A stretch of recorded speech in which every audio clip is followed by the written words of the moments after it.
Iran के बादशाह ने अपने बेटे को पढ़ाने के लिए एक उस्ताद साहब का बंदोबस्त किया। उस्ताद साहब को कहा कि मेरे बच्चे को दीन पढ़ाइए, मैं चाहता हूं कल इसने इनाने हुकूमत को संभालना है तो ये दीन से आगाह हो जाए, इसको कुछ सिखाइए, पढ़ाइए।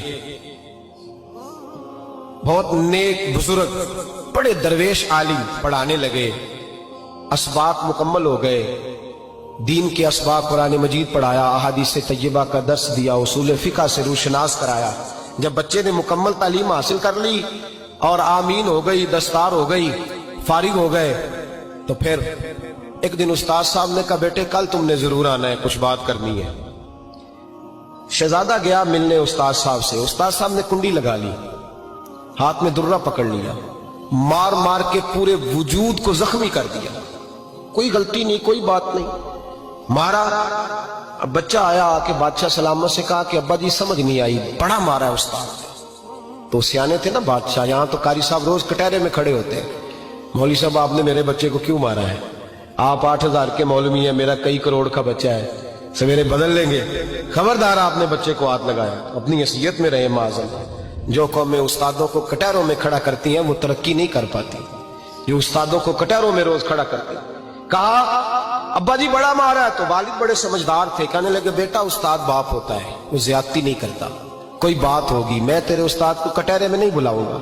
अम्मा से बात की, अम्मा कहने लगी बेटा मैं तेरे बाप से कैसे बात करूं, डर आता। वक्त गुजर गया, 22 साल बीत गए, 22 साल गुजर गए, बादशाह का इंतकाल हुआ, शहजादा तख्त पे बैठा।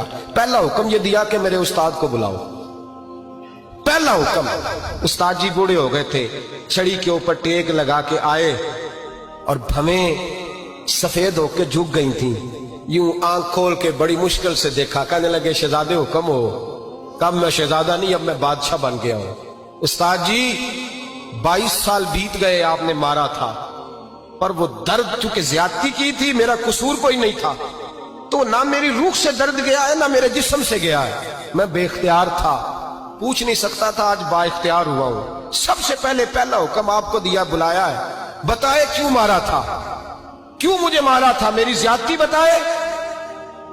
तो उस्ताद, बूढ़े उस्ताद की आंखें आंसुओं से भर गई। कहने लगे बेटे बस आज के दिन के लिए मारा था, ये जो दिन आ गया ना मेरी जिंदगी में, इसलिए मारा था, ये मैं चाहता था मेरी जिंदगी में वक्त है, आज के बस मेरी मुराद पूरी हो गई। कहा साहब किस लिए, मुझे भी समझाए। आप फरमाने लगे कितनी देर हो गई तुझे मार खाए हुए, कितना जमाना बीत गया? कहने लगा 22 साल। फरमाया जख्म भूले तो नहीं, दर्द खत्म तो नहीं हुई, तुम्हें बात एक मिनट के लिए भी तुम्हारे हाफजे से महव तो नहीं हुई? का उस्ताद जी रोज रात को याद आती, रोज ख्याल आता था। उस्ताद कहने लगे भाई तू बेख्तियार था, पूछ नहीं सका, 22 साल तुझे याद रहा, मुझे पता था तू एक दिन हुक्मरान बनेगा, मैंने तुझे इसलिए मारा था कि बेटे याद रखना, किसी पे जुल्म न करना। अगर तुझे 22 साल तक याद रहा है तो जिस पर तू जुल्म करेगा उसे भी कयामत तक याद रहेगा। और ये याद रखना, तू आज बाइख्तियार हुआ तो तूने मुझे बुला लिया है, कयामत के दिन गरीब बाइख्तियार हो जाएंगे, मजलूम बाइख्तियार हो जाएंगे, वो बाइख्तियार होंगे लिल्लाहिल वाहिदिल कहार, रब करीम की बारगाह के अंदर उनका इख्तियार होगा, अकेले अल्लाह की हुक्मरानी होगी। फिर वो बुलाएंगे बड़े बड़े कज कुला, दुनिया में जिनकी पगड़ियां ऊंची थी वो सर झुकाए खड़े होंगे, दुनिया में जो डिक्टेटर बनते थे उनकी पुश्तें लाल होंगी, उनको गद्दार लिखा जाएगा, कयामत तक नहीं भूलेगा। जुल्म करना तो सोच समझ के करना, उतना करना जितना तुम सह सकते हो, इतनी ज्यादती करना जितनी कयामत में तुम बर्दाश्त कर सकते हो।